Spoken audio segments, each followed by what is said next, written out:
Hello everyone, welcome. Ang lecture natin ngayon, ang title is Project Grayification. Everybody say grayification from the root word gray. Unang-una, walang ganitong word sa dictionary. Ako lang ang gumawa nito. Ang tawag dyan, creativity. Okay? So mamaya as I go along, malalaman ninyo kung bakit ko tinawag na grayification from the root word gray. Ginagamit to na psychological strategy ng mga spiritual forces against the psyche na ginawa ni Lord. Okay? So, diretsahan na, because we are under devil psychology, ito yung gusto kong i-discuss in this lecture, that the devil, one way na ginagamit niya to destroy the psyche is to create moral insensitivity. Everybody say moral insensitivity. So, merong insensitive. Ano yung insensitive? Yung moral sense nung tao. Ginagamit niya yan para masira yung psyche. Ngayon, itong moral insensitivity, yung kabaliktaran niyan is moral sensitivity. This is a legitimate area of research in psychology. Specifically under to ng DevPsych. So, i-zoom in natin. For those of you who are interested, basahin nyo tong article na to that talks about moral sensitivity.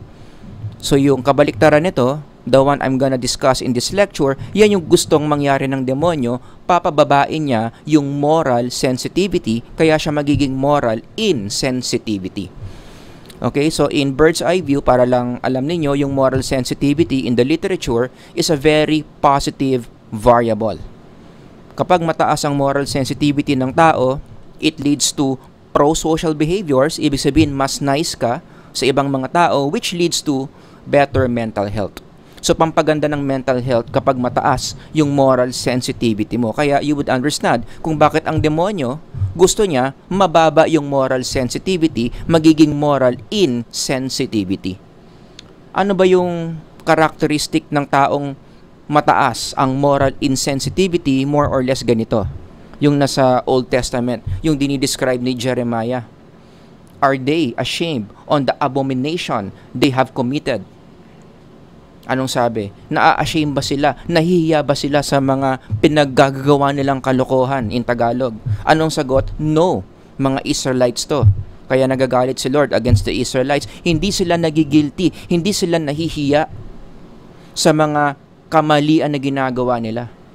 Kaya sabi dito, no shame at all. Yan yung itsura ng taong morally insensitive. Wala silang guilt. Wala silang shame sa paggawa ng mga mali. Baka may kakilala kayong ganyan, ilagay nyo dyan sa comment section. Siyempre, joke lang yun, no? But it's a good time to reflect. Do you know anyone na ganyan yung profile? Alam niyang may mali siyang ginagawa, alam niyang meron siyang masamang ginagawa, pero wala lang sa kanya. Hindi nagigilty. Tuloy pa rin ang kain. Tuloy pa rin ang party. Minsan, proud pa sa ginagawa niyang mali. Okay? Now, in psychology, ang tawag doon, mga taong merong moral insensitivity. Ang tanong, paano nangyayari yan? Paano nade-develop yan? Karamihan naman ng mga tao, they don't start that way. No? Ang sagot dyan, ang demonyo gumagamit ng grayification. That's step number 1. If you want people to be morally insensitive, kailangan make everything gray in their life. Exactly what the devil does na i-discuss natin in today's lecture. So there are 4 points na gusto kong i-share in connection to this lecture. No? Unang point would be right and wrong exist. Please lang, sana naman lahat tayo mag-agree dito na sa mundong to, in our existence, may mga bagay na tama at may mga bagay na mali. Garden of Eden pa lang, the ideal place on earth. Kung papaano sana dapat ang mundo ngayon, the Garden of Eden, perfect place, meron ng right and wrong. If you remember, God placed a tree in front or in the middle of the garden na ang sabi niya, huwag kayong kakain dyan. Yun yung utos ni Lord doon sa mga tao. No? You may freely eat from any of the tree except for one. You shall not eat from this tree. So if you notice, dun pa lang sa Garden of Eden, meron ng you may, meron ng you shall not. Meron ng do's, meron ng don't. Now for those of you who are asking, and it's a very common question, especially among kids, kapag kinukwento mo yung Garden of Eden, ano ba yung point Bakit ba kasi nilagay pa yung tree of the knowledge of good and evil doon? Eh di sana hindi na na-tempt si Adam and Eve, no? The reason kaya nilagay yung puno na yon in the garden, kaya nagkaroon ng contrast ng do's and don'ts, is because the creation reflects the nature of God, who is a moral God. So si Lord, isa sa mga nature niya is talagang gusto niya ng mga righteousness, mga tamang bagay, at hate niya yung mga mali, sin, evil. Ganun siya. Sensitive siya na dapat ginagawa mo yung tama at hindi mo ginagawa yung mali. And so when God created the world, when God created man in His own image, namana ng creation yon. Kumbaga, nag-reflect yung ganong characteristic ni Lord in creation. That's why in the Garden of Eden, doon nang gagaling yung sense of moral reality na meron kang dapat gawin at hindi dapat gawin. And later on, as you will see, when God created man in His own image, namana rin, spiritually na-inherit natin from our Creator yung ganyang moral sense. Okay? Now, from Genesis, talon tayo sa Jeremiah, ito yung medyo gitna ng Bible. Shout out dyan for those people na nagsasabi na, baka naman si Lord nagbabago.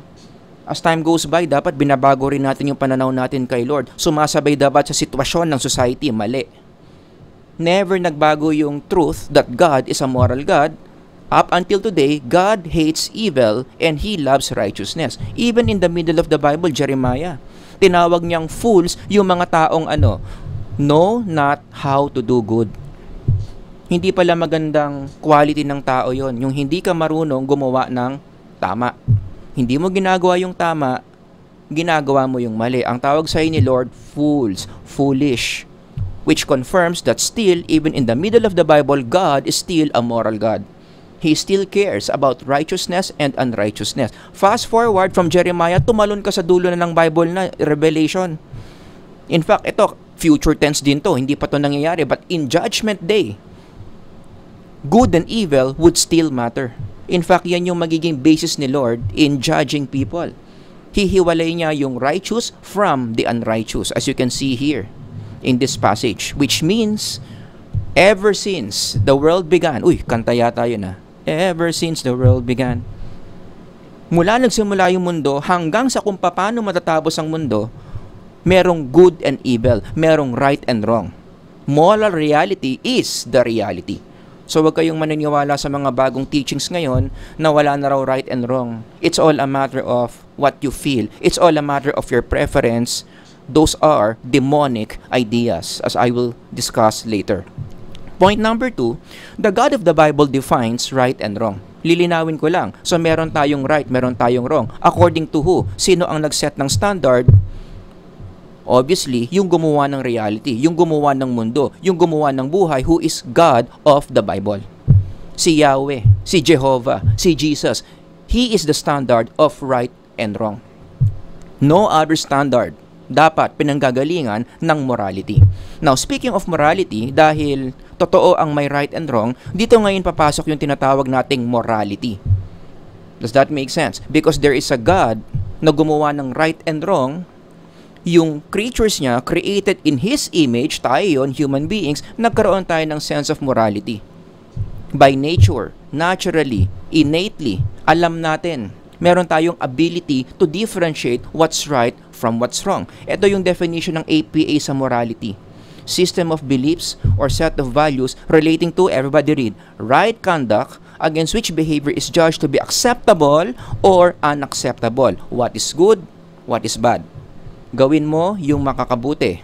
Tulungan mo yung matanda tumawid. Huwag mong gawin yung masama. Huwag kang magnakaw ng cellphone na hindi sa'yo.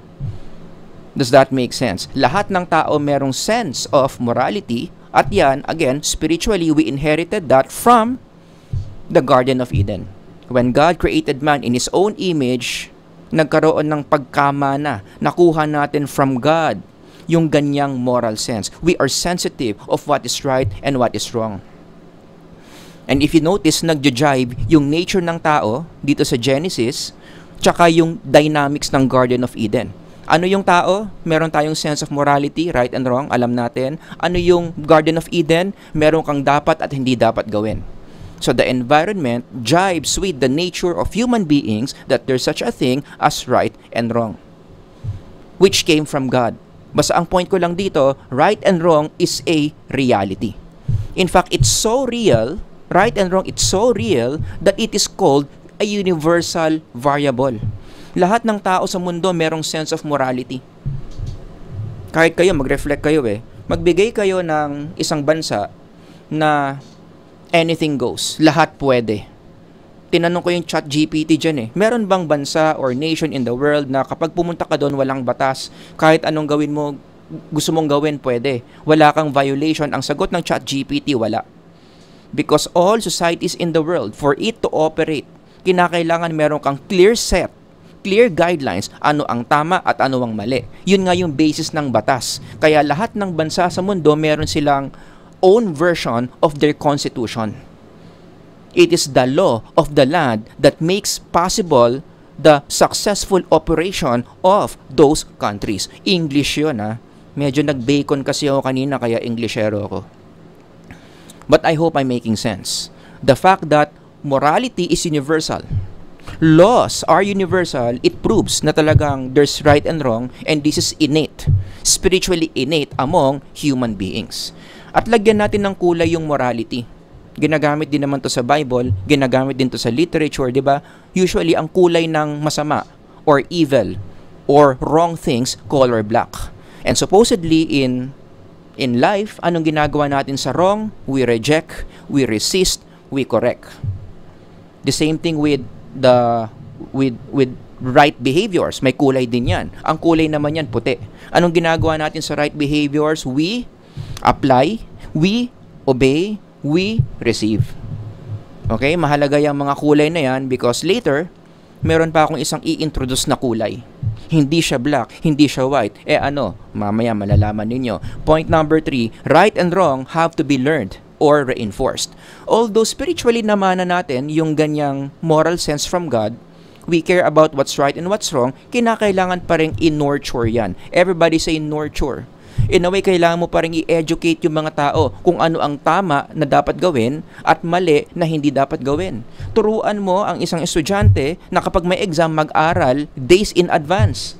Turuan mo yung estudyante na kapag galit siya sa kaklase niya, hindi tama na susuntukin niya later sa recess.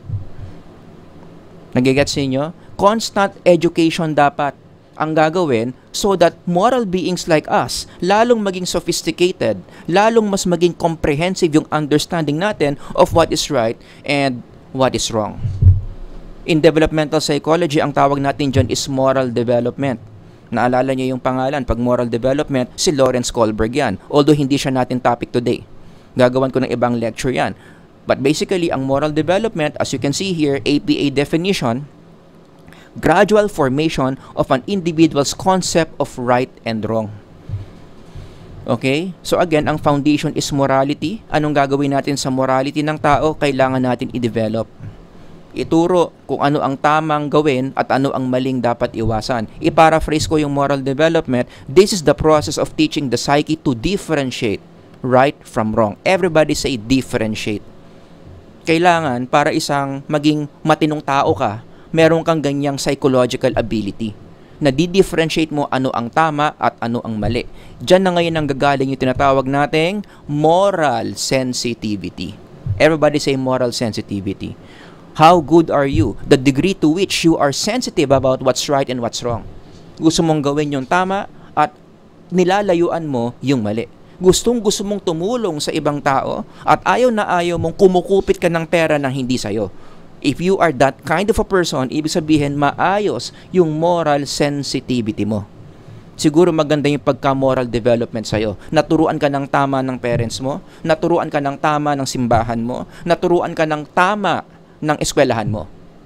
Am I making sense? Okay, now point number 4. Moral sensitivity contributes to mental health. Kaya ko nga dinidiscuss yung moral sensitivity kasi psychological variable yan. So, the more a person is morally sensitive, mas aware siya sa tama at mali, mas ina-apply niya yung tama at iniiwasan niya yung mali, mas gumaganda ang mental health. Siyempre, marami na naman ang kataas ang kilay. Why is that? Anong kinalaman ng moral sensitivity sa pagganda ng mental health? Kasi pag may moral sensitivity ka, you sin less. Take note, sinabi ko sin less. Hindi ko sinabi you will not sin. Hindi posible yon given our fallen human nature. Given that this world is a corrupt world, lagi tayong magkakasin.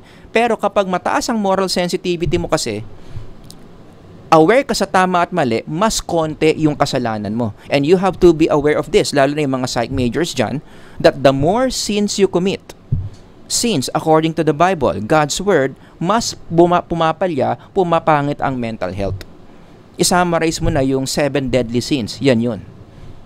The more you commit these 7 deadly sins, lust, gluttony, greed, sloth, wrath, envy, pride, araw-arawin mo yan. I-Monday and Sunday mo yan.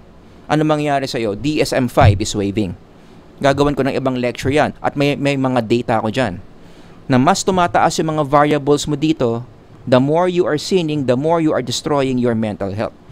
So if you're gonna ask me, Sir Howard, bakit ba may mga tao hindi maganda yung mental health? That's one of the key reasons. Most likely, 90+% of the time, kaya hindi maganda ang mental health niyan, meron siyang sin na kinocommit araw-araw at hindi niya mabitawan yon. Because again, the more sin that you commit, mga toxic yan spiritually. The more you do these sins, the more namamatay yung psyche natin. Because our psyche is not meant to sin. God designed our psyche to be in perfect harmony with Him until the fall happened. Yan, gagawan ko ng ibang lecture yan. Basta ang bottom line lang, the more you sin, the more pumapalya ang mental health. So if you want to improve your mental health, what do? You sin less. Ito, bigyan ko kayo ng diagram how moral sensitivity protects mental health. Imagine nyo, ikaw to. Tapos okay yung moral sensitivity mo. Lahat ng bagay na naririnig mo in the environment, tinatanong mo kung tama or mali. Kapag tama yung bagay na yan, yung guard mo dito, yung shield mo dito, tinatanggal mo para ma-absorb mo yung right, i-memorize mo, isa sa buhay mo. For example, umattend ka ng church, nag-preach si pastor, dahil yung preaching niya based on the Bible, based on God's Word, yung mga sinasabi niya tama. At dahil tama yan, gusto mong i-absorb. So anong gagawin mo? Tatanggalin mo yung shield. Pero gusto ko mag-focus dito sa wrong kasi yan yung uso ngayon. Araw-araw, we are surrounded with wrong ideas.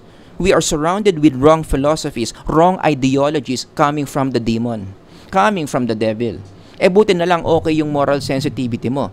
So one day, may narinig kang idea na galing sa demonyo at alam mong mali, such as merong idea na wala raw Diyos. Hindi totoong may Diyos. Buti na lang alam mo na mali yung idea na yon kasi nagbabasa ka ng Bible. In the beginning, God created the heavens and the earth. Therefore, there's God. He's the origin of everything. Does that make sense? So, alam mo na mali yung idea na walang Diyos. So, anong ginawa mo? Yung shield mo, pinanatili mo. Ginamit mo. So, yung wrong idea na sana sisira sa'yo, hindi nakapasok sa'yo kasi merong kang shield. Ni-reject mo. Ni-resist mo. You were able to shun that wrong idea from the devil na araw-araw gusto kang patayin. Ito yung sinasabi sa Bible, sa 1 Peter, na stay alert. I-zoom in natin para makita nyo, watch out. Yan yung inuutos ni Peter dyan. What does it mean to stay alert and watch out? Lahat ng ideas na marinig mo in your environment, lagi mong sasalain. Lagi mong i-screen. Is this right or is this wrong? And if it is wrong, huwag mong i-absorb. Use God's Word to shield you from these wrong ideas coming from the devil. So, hindi ka magkakasin dito. Hindi ka magkakasala, masusustain mo yung mental health mo. So, in summary, ito yung contribution ng moral sensitivity sa mental health. Maganda yung moral sensitivity mo, nare-resist mo yung sin, hindi nakakapasok sa'yo yung mga toxic ideas ng sin, therefore, maganda ang mental health mo. Ito yung ayaw ng demonyo. Now you understand why ang demonyo, isa sa mga goals niya araw-araw, sirain yung moral sensitivity ng tao, papalitan niya ng moral insensitivity. Gagawin niyang morally insensitive yung tao so that from resisting sin, as you can see here, mangyayari magiging accepting sin. And the more people accept sin, the more masisira sila spiritually, tuwang-tuwa ang demonyo yan. Kasi yan nga yung goal niya sa buhay. Hate God by destroying the people He created. And He knows that one of the best ways on how to destroy people is to give them poor mental health. Ito na yung frinlash ko kanina, lakihan ko na lang, ayan. Magiging ganyan ka na. Are they ashamed of the abomination they have committed? No, they have no shame at all. Yan yung goal ng demonyo. Maging ganyan yung tao. Maging morally insensitive. At paano niya gagawin yan? As you can see here, dyan niya ngayon gagamitin yung grayification. From the root word gray. Let's talk about this. Paano ba mag-grayification? This is the process na ginagawa ng demonyo of repackaging. Everybody say repackaging. Repackaging wrong things to become non-moral issues. So meron mga bagay na talagang mali, morally mali. O mali, ano ba yan? Nadubulo na ako. Morally mali. Ang gagawin ng demonyo sa grayification is palalabasin niya yung bagay na mali, hindi talaga siya mali. Iko-convince ka niya na hindi nga yan moral issue. Kaya ang ending niyan, hindi mo na iisipin na mali yung bagay na yon until dahil hindi na siya mali for you, ginagawa mo na siya. Kumbaga, ito yung linya ng demonyo. He says this in different ways. Pero ito yung bottom line. Convince people that sins are not sins by telling them these are not moral issues. Also known as, altogether with, gray area. Kaya yung title natin ngayon, grayification. Tungkol sa gray area. A kind of thinking where you are undoing the moral issue of something and convert it to become a non-moral issue. Something so dark, something so black, klarong-klarong mali. Anong gagawin ng demonyo? Kukumbinsihin ka, it's not a moral issue. It's not so wrong to do that. Mas mahalaga yung preference mo. Kung yan yung gusto mo, bakit magiging mali yan? At yung pinakasikat sa lahat, it's not a moral issue. Huwag mong immoralize yan. Because it's not a moral thing. Araw-araw, ginagawa yan ng demonyo at maraming mga tao ngayon na bibiktima niyan. Let me give you some other examples of lines, sentences that reflects grayification. Kaya kung may nakarinig kang tao, may narinig kang taong sinasabi itong mga lines na to, or may mga taong bumubulong sa'yo ng mga lines na to, most likely, these are demonic lines. Hawak ng demonyo ang mga utak nito. No? Like for instance, the following sentences. Who are we to judge? Oh my goodness, may narinig ako nagsabi nito. Mataas na opisyal pa. Hindi ko na lang sasabihin kung sino. Modern era na. Naniniwala ka pa talagang mali yan? Yan, yung mga ganyan. May kakilala ba kayong ganyan? Kanya-kanyang pananaw lang yan. Respect na lang natin sila. Kung yun yung gusto nilang gawin, bakit natin sila papakialaman? Huwag natin silang i-judge. Iko-combine nyo yan dito, dun sa unang statement. Diba? Kung dyan sila masaya, edi hayaan natin sila. Bakit ba kasi tayo nag-aaway-aaway dito? Gawin lang natin kung saan tayo masaya. Yan, ako, mga demonic statement pala yan. Basta wala kang tinatapakang tao, masaya ka sa ginagawa mo, ituloy-tuloy mo lang. Oh, meron ba ako narinig na politician? Ito, hindi ko na nasasabihin kung sino. Walang mali sa'yo. Kahit sino ka. Kahit ano gusto mong maging, kung yan yung gusto mo, walang mali sa'yo. Dapat proud ka kung sino ka. Tao ka lang. Ano naman kung gusto mong gawin yan, di gawin mo. Basta wala kang tinatapakang ibang tao. Oh. Hindi naman kasalanan yan Basta happy ka, why not? Yon. Again lahat ng example statements na sinasabi ko, yan yung goal niyan. Yung black magiging gray. Yung dating klarong-klarong mali, maya-maya, hindi na siya klarong-klarong mali. Gray area na siya. Kaya kapag may isang tao na gumawa ng isang gray area, hayaan na lang natin. I-respect na lang natin na gusto yung gray area. After all, hindi naman moral issue yan. Gawain ng demonyo yung pagko-convert ng black papuntang gray. And then, hindi pa masyadong halata nangyayari yan kasi yung demonyo gagamit ng mga magagandang labels.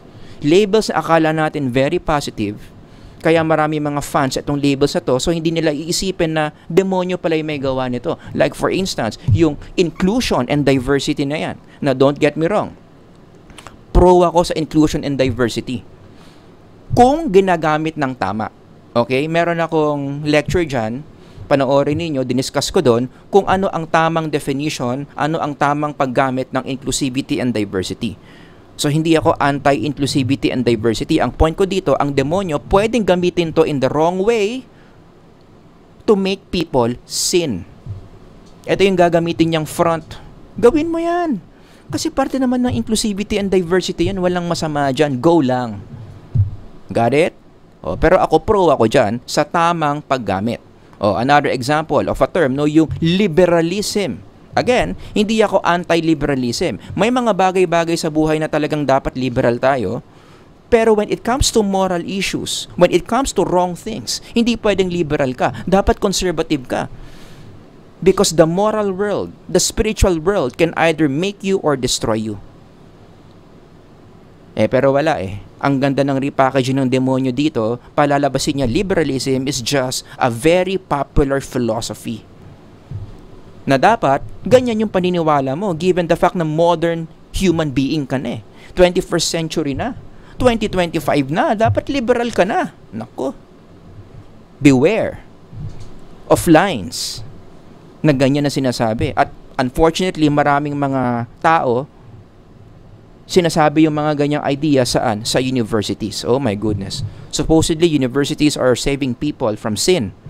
Enlightening people on sin. Pero may mga universities, hindi ko naman nilalahat, pero maraming mga universities, diyan pa nanggagaling yung mga ganyang messaging coming from the spiritual enemy. And believe it or not, isa pang repackaging ng demonyo to make things gray is yung science. And this is a very powerful tool. Now again, hindi ako anti-science. Itong ginagawa natin sa psychology, science naman yan. Ang sinasabi ko lang, just like inclusivity and diversity and liberalism, pwede rin gamitin ng demonyo yung science in such a wrong way para palabasin na ang black magiging gray. And I believe na ang science, it's so effective in doing that.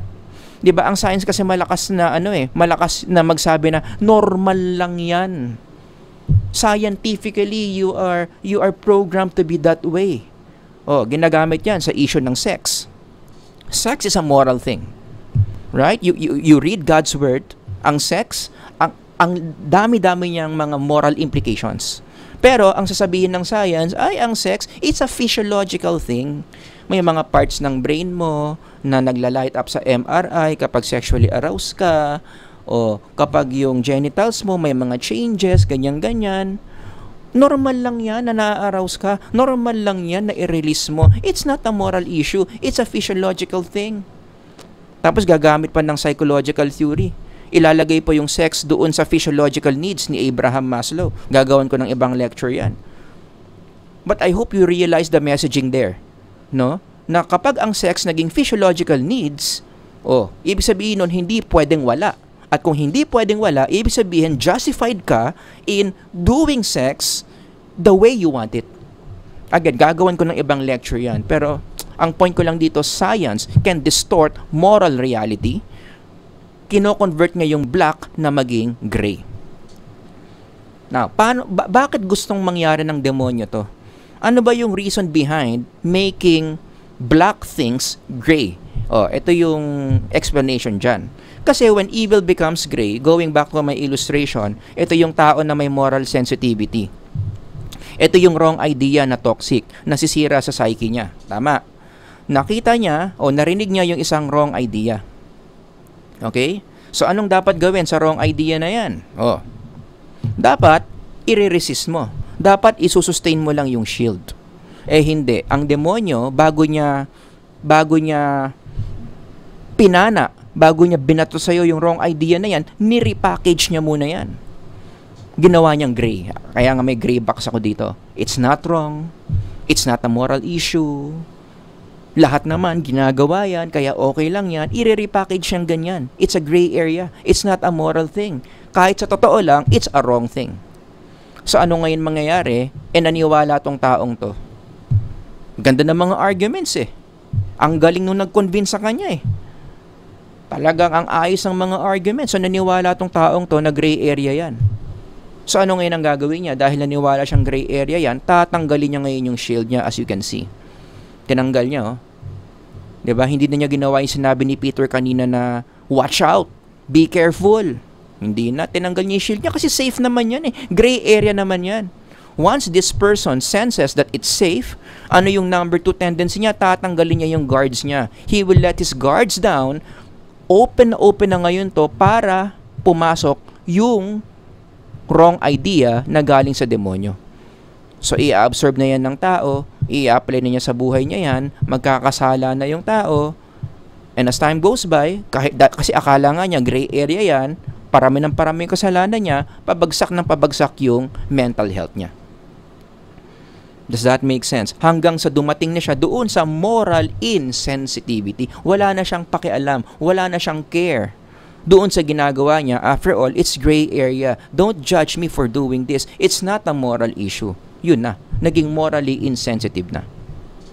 Maliwanag. Ang analogy ko dito, yung ginagawa ng demonyo in physiological terms, sinashut off niya yung immune system mo.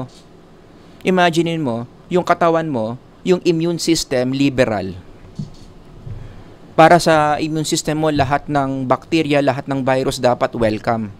Wina-welcome niyang lahat. Hindi siya kumikilos.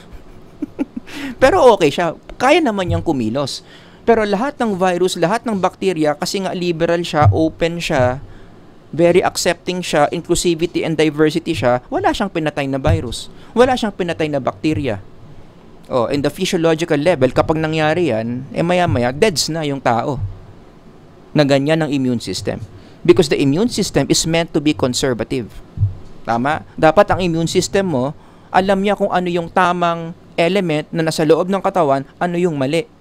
So kapag nakakita ng virus yan, kapag nakakita ng bacteria yan, na hindi dapat nandun, anong gagawin niya? Papatayin niya yon. I-let go lang niya yung mga bacteria na mga good bacteria. Pero yung mga bad bacteria, yung mga virus na wala dapat sa katawan, yun yung papatayin ng immune system. Ganon dapat. Ganon sa physiological level, ganon din sa spiritual level. Meron din tayong mga spiritual toxins. Kaya dapat paganahin natin yung mga spiritual immune system natin. Hindi nga Yun nga yung gusto ng demonyo. Pinapatay niya yung spiritual immune system. Ginagawa niyang morally insensitive yung mga tao by making dark things gray. And many people believe this. Kaya ano ang ending? Boom! Going back to what Jeremiah observed. From the Israelites, marami mga tao gumagawa ng abomination, mga kasalanan, but they are not even ashamed. We can say that these people, kapag ganyan na yung profile mo, ganyan na yung profile ng seatmate mo, ganyan na yung profile ng boss mo, klarong-klarong mali yung ginagawa, morally, pero hindi nagigilty, walang sense of repentance, most likely, they have been demonized. Hindi na sila nagigilty. Does that make sense? They have become morally insensitive. Kaya yung guilt, gagawan ko ng ibang lecture yan. In fact, next ko yan, the psychology of guilt. It's a positive emotion. Although sa popular psychology, i-consider yan as negative emotion, pero sa totoo lang hindi. Spiritually speaking, guilt is good. Pero ang demonyo, babaguhin niya yung narrative. Don't feel guilty for doing what's best for you. Diba? Hindi naman kasi moral issue yan. Kung masaya kang ginagawa yan, edi gawin mo. Ang masama, most of the things na akala mong best for you, it's actually sinful. Does that make sense? Now, ano yung mga strategy ng demonyo para gawin yung grayification? Actually, marami, but I will just discuss one. And this is in connection to my previous lecture on desensitization. Connected to So yung demonyo, gagamit siya ng desensitization para magkaroon ng moral insensitivity. Kaya again paulit-ulit ko sinasabi in this series of lectures, ang demonyo, psych major Hindi ko sinasabing demonyo ang mga psych major Ang sinasabi ko, ang demonyo, marunong gumamit ng mga psychological concepts to destroy us psychologically. Alam niya yan, yung mga ganyang terminologies natin in our field. So, gagamit siya ng desensitization para magkaroon tayo ng moral insensitivity, so we sin more, so masisira yung mental health natin. So, anong ibig sabihin ng desensitization? Normalizing evil through overexposure. Everybody say overexposure. Yan yung strategy niya. Paano mo gagawing gray yung dark? Paano mo i-convince yung tao na yung masama, hindi talaga masama? It's based on the number of people doing it. Make it appear to a person na yung isang kasalanan, it's so common, it is so rampant, usong-uso naman, para ang ending iisipin niya, baka hindi naman talaga masama yan. Kasi meron tayong ganong cognitive heuristic, no, in CogPsych. Have you heard of heuristics, mental shortcuts? If something is being done by almost everyone, then maybe it's not so wrong. Nagigets nyo? So ito ang game plan ng demonyo. I-desensitize natin yung mga tao para maging morally insensitive sila, therefore magkakasala sila. Yung example ko dito yung lust. Going back to the 7 deadly sins. Although pwede ko isa-isahin yan, but we're running out of time. Dun lang tayo sa lust. Paano gagawing gray ng demonyo yung kasalanan ng lust? Remember, lust is such a dark thing. It's such a wrong thing. Paulit-ulit yan in the Bible. Jesus mentioned that lust is a sin. Old Testament pa lang, sinabi na that lust is a sin. Pero ang demonyo gagawin niyang gray yan. I-overexpose natin yung mga tao sa idea ng lust. Ipasok natin yung ideas of lust in sex and music. Tinanong ko yung ChatGPT, ano ba yung mga usong kanta ngayon na pinapakinggan ng mga young people, especially teenagers, yung matataas ang mga hormones, yung mga testosterone, matataas ang levels of lust, ay nako, ang babastos ng mga kanta. Kayo na lang bahala mag-research. Special mention to number 1, Fat, Juicy, and Wet. Hindi ko nga alam yung kanta na yan until I check. Binasa ko yung lyrics, hindi ko, nagulat ako, yun pala yung ibig sabihin nung kanta na yun. Hindi mo malaman kung kanta pa ba o pornography na. See for yourself. Read for yourself. So, ino-normalize yung lust dito sa mga music na to. Diba? Gagawing part of the popular culture. Isama na rin natin yung literature. Shout out dyan sa mga mahilig sa 50 Shades of Grey. Alam nyo naman kung ano ang tema ng 50 Shades series na yan.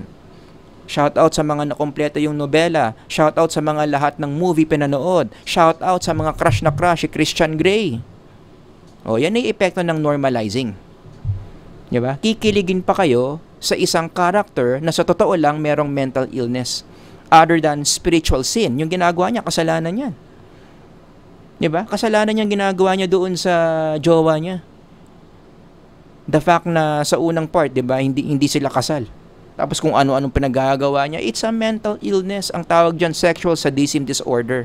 Check niyo na lang sa DSM-5. Pero sa sobrang ganda ng packaging, people don't look this as a sin or a mental illness. They find it romantic.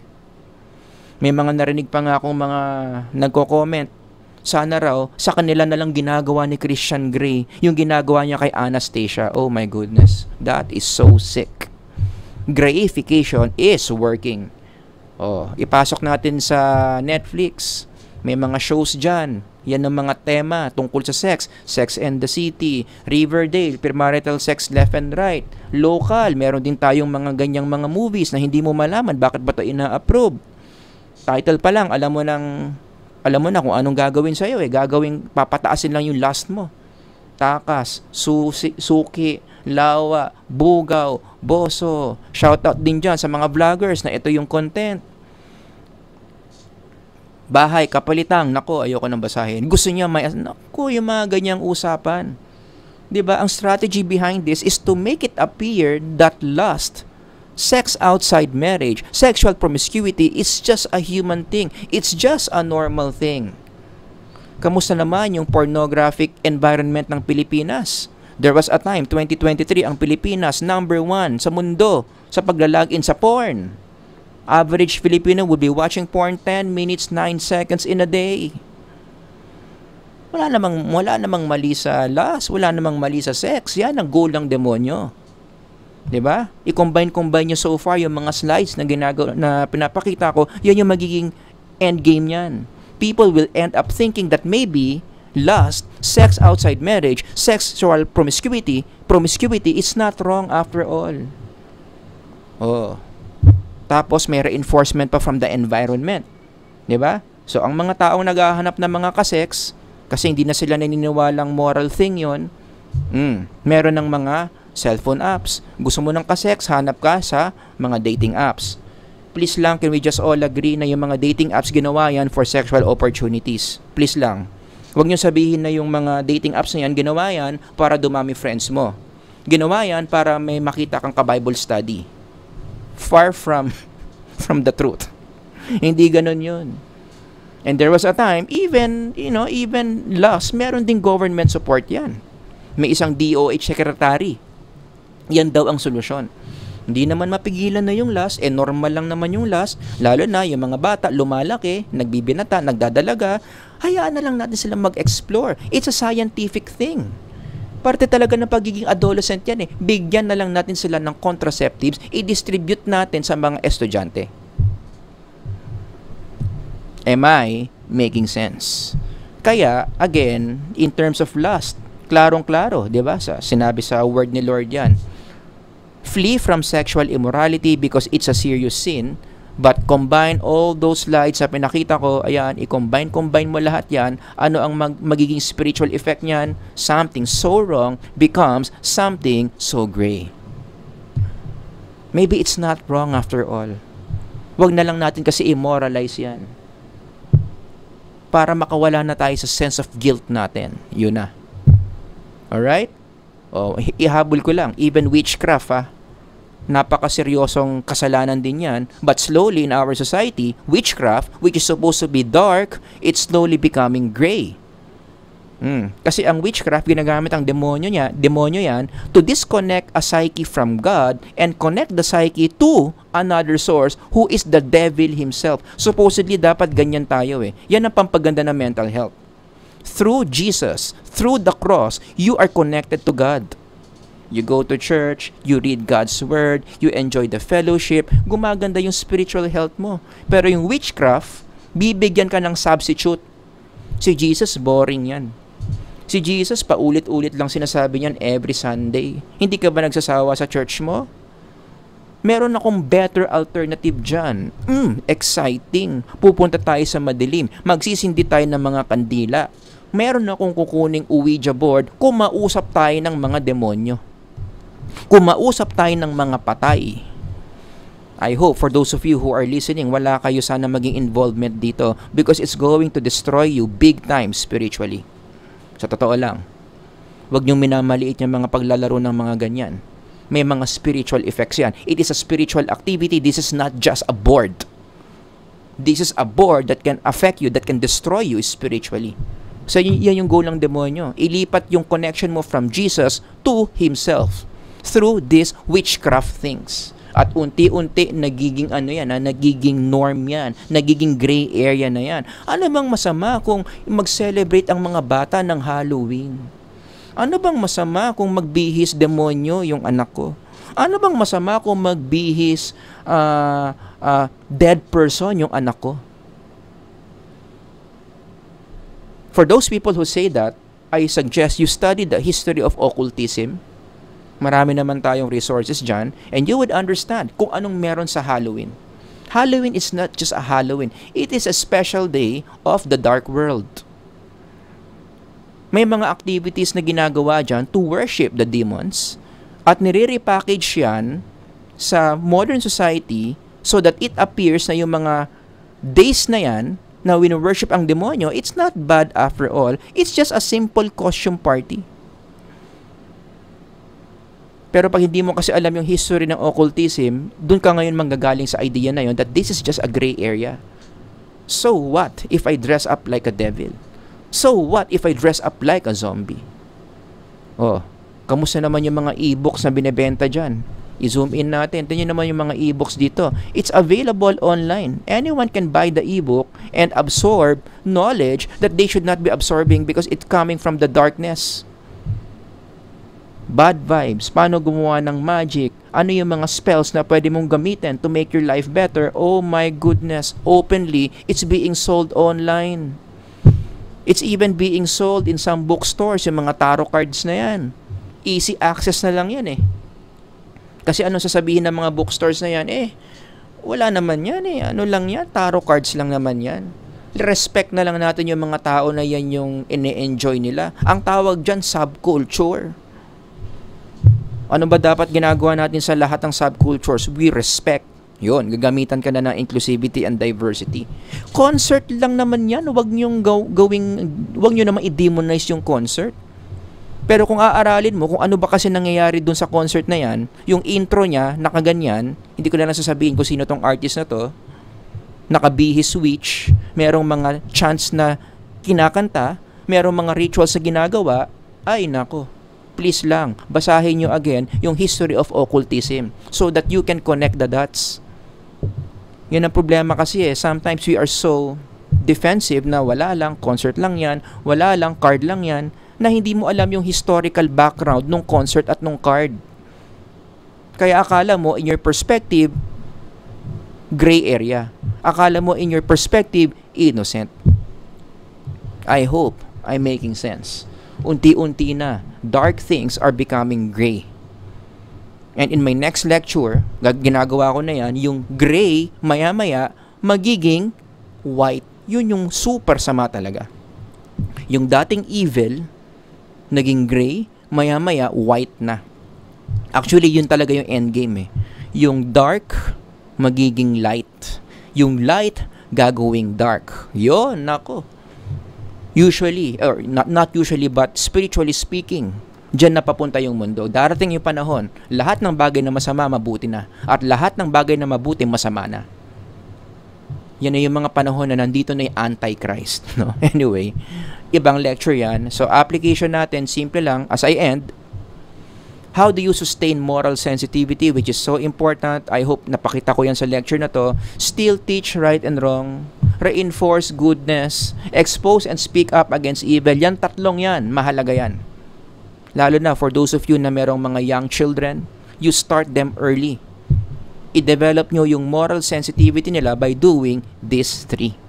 Teach right and wrong, reinforce goodness, expose them, speak up against evil. And what's the best way to do these three? Hitting three birds with one stone, none other than God's word. Kaya nga sinabi sa Timothy yan all scripture is God-breathed and is useful for, everybody read, instruction, for conviction, for correction, and for training in righteousness. Pangpataas ng moral sensitivity ang pagbabasa, ang pag-aaral ng God's Word. Pero gusto ko i-discuss yung last part. Sana iparating natin sa mga young people that narrow is not equals to outdated, that narrow is not a negative attribute. Kasi isa rin yan sa strategy ng demonyo para maging successful yung grayification niya. I-demonize niya yung mga tao na naniniwala sa right and wrong. Do you agree? Na-experience mo na ba in your life, you stood up for what is right, you called out for something what is wrong, at ikaw pa yung nabash? Kaya ang ending, the next time na nakakita ka ng mali, shut up ka na lang. Tumahimik ka na lang para hindi ka na mabash. Common strategy yan ng demonyo. Pero again, tatandaan natin, hindi porket narrow masama at hindi porket liberal mabuti. In fact, between narrow and wide, if you ask Jesus, who is the ultimate psychologist, ano bang mas maganda sa mental health natin?